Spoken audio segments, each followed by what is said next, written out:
Hey guys, in today's video, I'm gonna finish getting ready on camera. Someone a while ago asked me to do a video featuring this palette.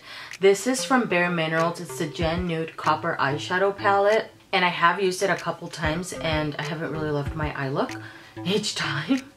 And I'm not really sure why that is. So I thought I would give it another try and see how many of the shadows I can use today. So I already have my complexion done. I have an eyeshadow base, which is the Wet n Wild eyeshadow primer, and then I used a little bit of concealer and a little bit of the NYX concealer under the arch of the brow here. I think I'm going to use this base also. This is from Rimmel. It's the Scandalized Chubby Pencil situation, which mine is coming out now. And I don't really know what I'm going to do, but I know I want to start using... Oh, maybe I shouldn't do that so that you guys can see how pigmented these are. Ooh, okay. Let me just put this on the... Just kind of smudge it out a little bit. Let's pretend that didn't happen, shall we? Let's actually just use this palette so you guys can see how this performs on its own without a pigment or a colored kind of base situation. I think I'm gonna start off with this color here, Gypsy. It looks like a cream, but it's slightly satiny. And I initially thought this color would be perfect for me as a base to set my eyeshadow, but then I noticed it had a little bit of sheen and I didn't really like that. So we're gonna apply that one right under the arch of the brow and bring it in here. It is pigmented and it's a really pretty kind of peachy creamy tone shade, but I don't know about that little sheen. At least not to set the entire eye. I think I'm gonna add a little bit of that right in this inner corner also. I'm very tempted to use the coppery looking shadow all over the lid, but I also want to use the green one, so I don't know. All right, then I'm gonna reach for Truth, this guy here, and this one also has this slight sheen to it, which I don't know how I like that.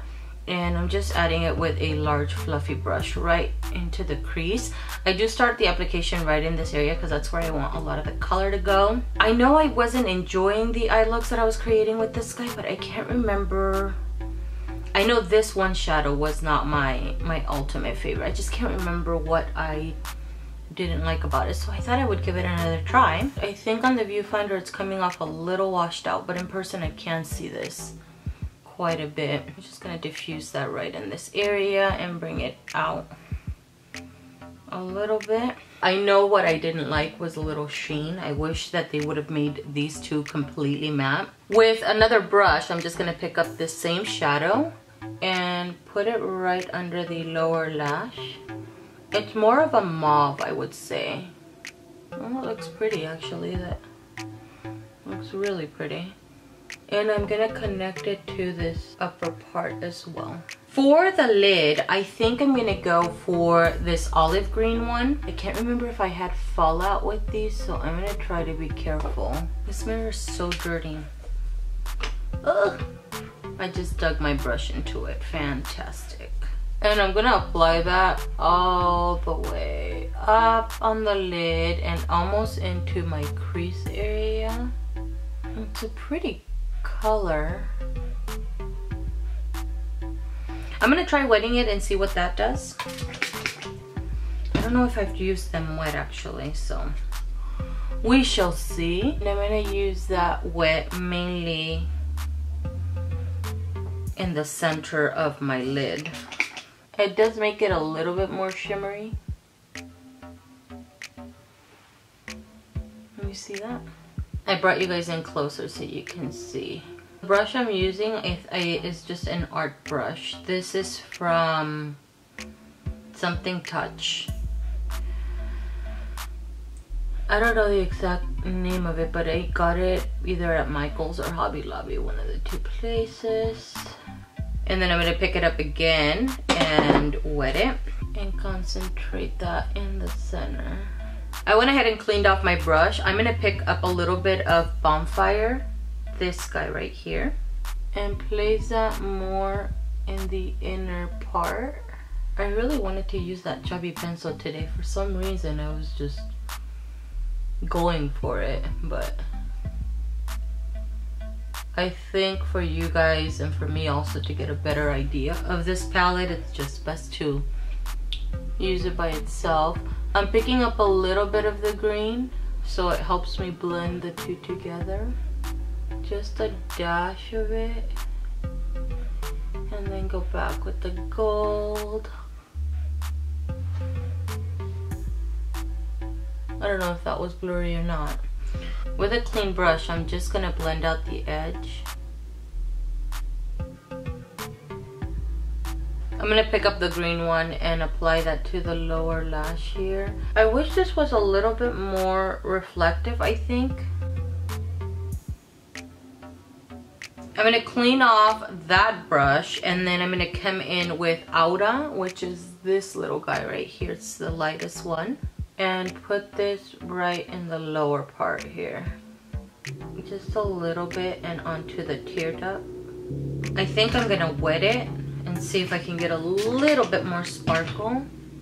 Especially in this area. Yeah, that's better. I like that. And just bring it slightly up this way. And even inward a little bit more. I'm gonna pick up this brush here and grab a little bit of Truth. That green shadow did give me quite a bit of fallout, by the way. I'm not sure I like that. Considering it's an average shadow, it's okay. And then with that same brush, I'm gonna pick up Wild Child, this guy, and put it right in this area. Keep it pretty controlled.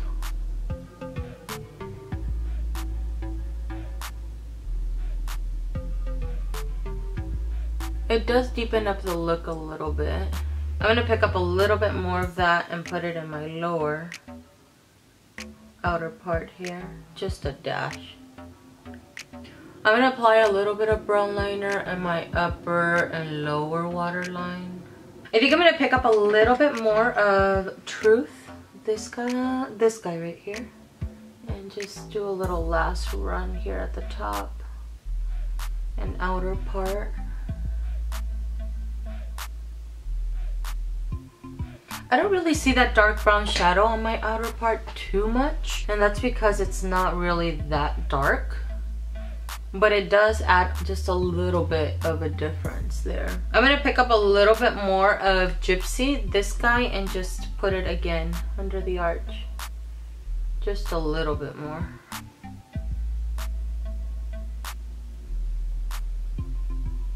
You see it? It's pretty under the eye. Oh, not the eye. Under the arch of the brow.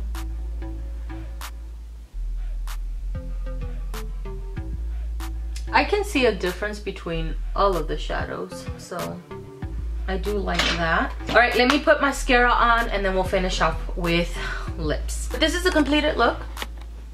I think it's really pretty.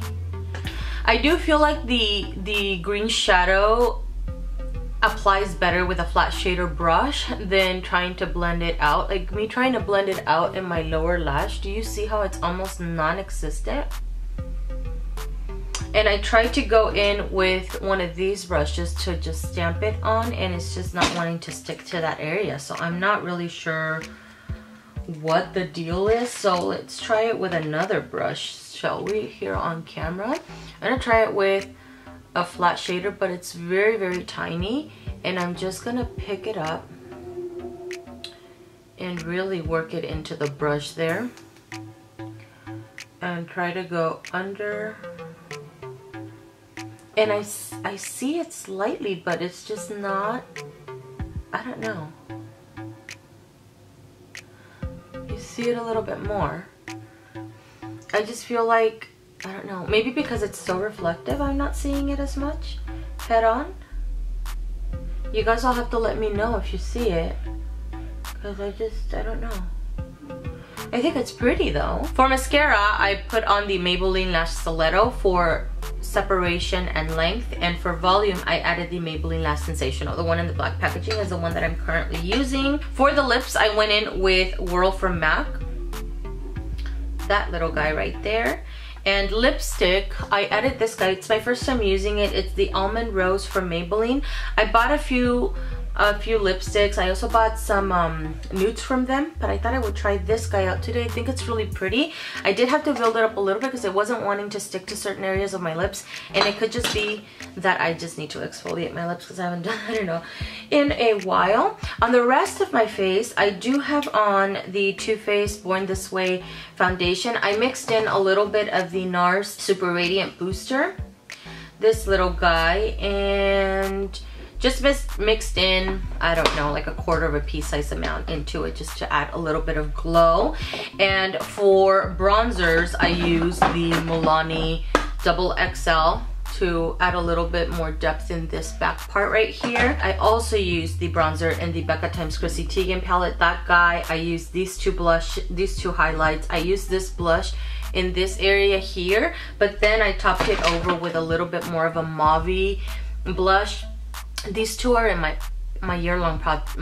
One is in my project polish, one is in my year-long project. So this is the way that I've been making it work. When I have something that has a little bit more of a mauve situation going on, then I'll top it over a little bit with this one, but only in this area, to where the coral one I bring all the way down in this area, and this one I just keep back here, just so I can make it work and still get use out of it. And I think the combination of the two has been really pretty. Overall, my thoughts on it, I think it's a pretty palette. I haven't loved every single eye look that I've used initially. I just wasn't really thrilled about these two having some kind of sheen. They're more of a satin finish, and I don't particularly like that. I would have preferred them leaving them as a cream, but I think they work out really well. They blend it out really nicely. I mean, I didn't really have to spend any time or a lot of time blending them out. I do wish this green shadow was a little bit more reflective.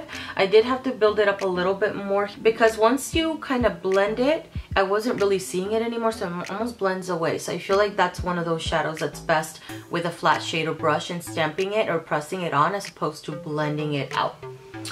I don't know. These two are really pretty. I do like this one in under the arch of the brow and in the inner corner. This guy is just a little bit too close to the depth of this green shadow, so I see it slightly, but not all that much. I do see it, and they don't muddy up together. There is a separation between color. I see that brown shadow here, I see the green, and then that coppery gold shadow right here, and then that mauve shadow here. So they don't muddy up together. And I think that you can come up with many different eye looks with this guy. Maybe going in with this guy just on the lid, and then I just dug my brush in it.